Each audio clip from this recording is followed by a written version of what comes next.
বক্তা কালকে একটা আনছস, এটা লইয়া আমার কোনো মন্তব্য নাই। মন্তব্য হইল গিয়া সুদের বয়ান করতেই আছে, এটাও ভালো কথা মান্য লইলাম।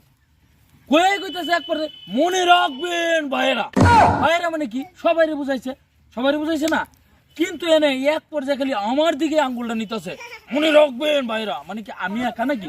বেহিরে বুঝানোর কথা না, আমার দিকে কেটে আঙ্গুল। কি শিখাই দিছ? আপনার কান যান কি খায়? সুদ খায় বক্তা টেকা লাগিয়েছে আপনি তাহলে এই বেলা কে লেগে টেয়া নিছ? বুঝতে নিলেন না এটা সুদের টেয়া? মানে সুদের টিয়া নিছি আপনি বেশি গান অতিরিক্ত গান তাহলে তুই এটা তোরা তো এটা আমার গোপনে কইতার দি, প্রকাশ্যে ভাবে মানুষের সামনে বলা উচিত আছে। কারণ মানুষের উপরে বেশি জুলুমটা করেন এটা লাগে আমরা আচ্ছা ঠিক বক্তারে দেখাই দিছি যে এই যে এই লোকটা বেশি অতিরিক্ত মানে সুদ খায়। আচ্ছা ঠিক আছে, এটা করবার সময় এর দিকে আঙ্গুলটা দিয়ে দেখাইবেন। আচ্ছা ঠিক আছে, পরের বার বক্তা আনতে না, পরে বক্তার পিছে বয়াম এবেলা কইও মনে রাখবেন ভাইয়েরা, কইও দিই পারলে পিছনে বয়াম। লোকটা তো বেজাইলে এই লোকটা ভালো হইতো না কোনোদিন মনে। পিছনে বয়াম হে সময় দেখবাম না, বেগুনের সামনে তোর আমার অপমান করছ, এটা কি আমার অপমান না?